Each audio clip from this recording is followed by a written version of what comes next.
1/5 of the world's oil supply funnels through a choke point barely 21 miles wide.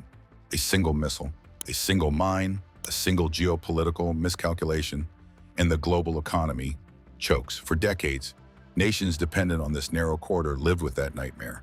But what if someone already built a way around it? What if the most audacious pipeline and port projects on Earth quietly neutralized the most dangerous bottleneck in energy history? This is how the Hormuz bypass changed everything. The Strait of Hormuz separates Iran from Oman and the United Arab Emirates. At its narrowest, it stretches just 21 miles across. Through this gap flows roughly 20% of the world's petroleum, carried aboard massive tankers navigating designated shipping lanes that are only 2 miles wide in each direction. Every single day, an average of roughly 17 million barrels of crude oil transit this waterway. Saudi Arabia, Iraq, Kuwait, the UAE, Qatar. Nearly every major Persian Gulf producer depends on Hormuz to reach global markets.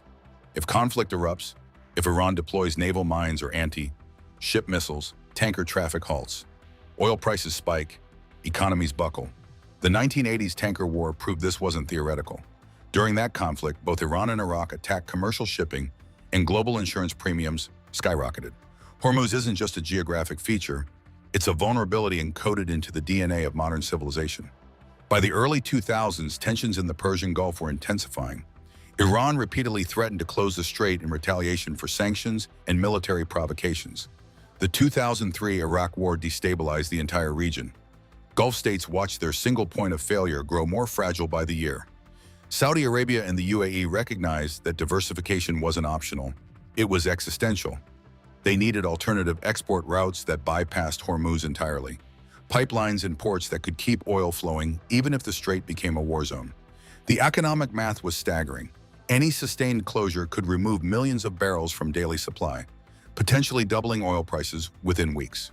Strategic petroleum reserves held by consuming nations would buy time, but not enough.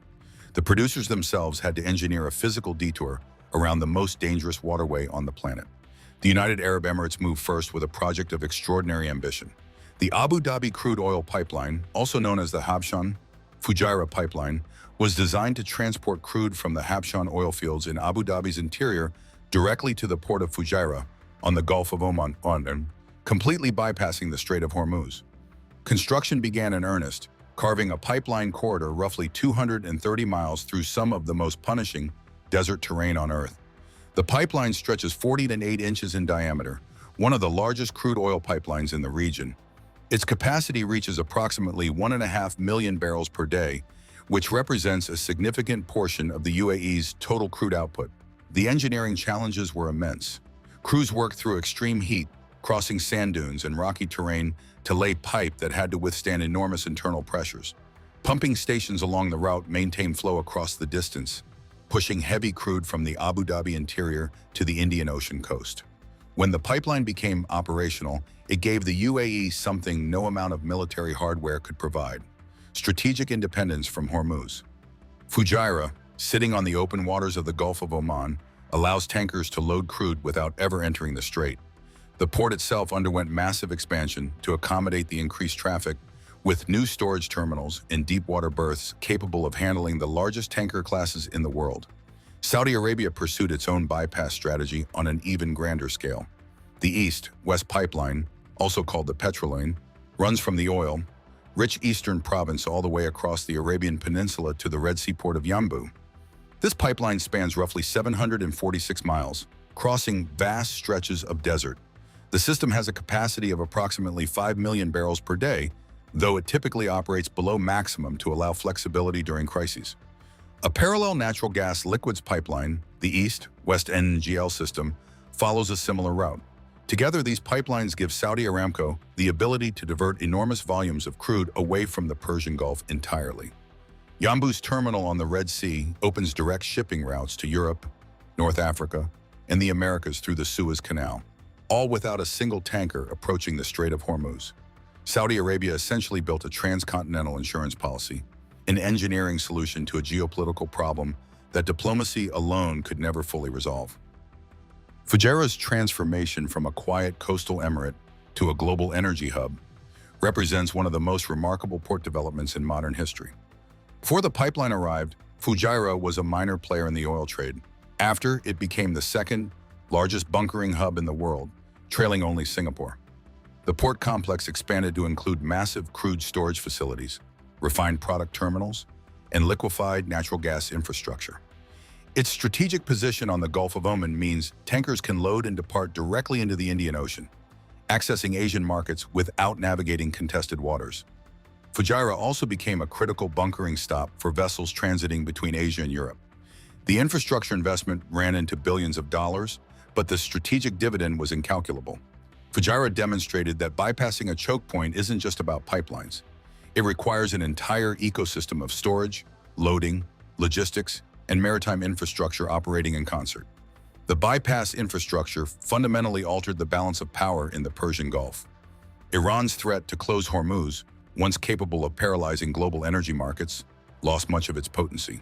With millions of barrels per day able to flow through alternative routes, a Hormuz closure would still cause disruption, but no longer catastrophic collapse. This shift changed diplomatic calculations. Gulf states could negotiate from positions of greater strength, knowing their economic lifeline had redundancy built in.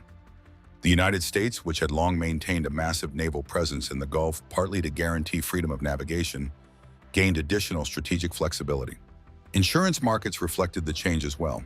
Risk premiums for tankers transiting Hormuz, while still elevated during tensions, no longer spiked to the extreme levels seen in previous decades. The bypass didn't eliminate risk. It distributed it, diffused it, and made the global energy system measurably more resilient against the single most dangerous choke point on Earth. Building mega infrastructure across the Arabian Peninsula demanded engineering solutions as bold as the strategic vision behind them. Temperatures during construction regularly exceeded 120 degrees Fahrenheit. Sand encroachment threatened buried pipeline segments. Corrosion from salt, laden desert winds attacked exposed steel. The Habshan-Fujairah route required crossing the Hajar Mountains, demanding precision tunneling and route planning to maintain pipeline integrity across dramatic elevation changes. Pumping stations had to be engineered for extreme reliability, because any failure would reduce throughput when it might be needed most. The East-West pipeline crossed nearly 750 miles of terrain that included sand deserts, rocky plateaus, and wadis prone to flash flooding. Maintenance access roads had to be built alongside the entire route. Cathodic protection systems were installed to prevent underground corrosion over decades of operation. These were not ordinary construction projects. They were feats of engineering executed under some of the harshest conditions anywhere on Earth. The bypass infrastructure continues to expand. Fujairah's storage capacity grows annually. Saudi Arabia has explored additional pipeline routes and port developments along its coastline. Iraq and Oman have studied their own bypass alternatives. But the fundamental lesson has already been written in steel and concrete across the desert. The most dangerous choke point in global energy was never neutralized by military force or diplomatic agreements. It was neutralized by engineers, welders, and pipeline crews who built a physical path around it. The next time tensions flare in the Persian Gulf and headlines warn of oil supply catastrophe, millions of barrels will already be flowing safely through the desert, loading onto tankers in Fujairah and Yanbu, reaching the open ocean without ever passing through those 21 miles of contested water.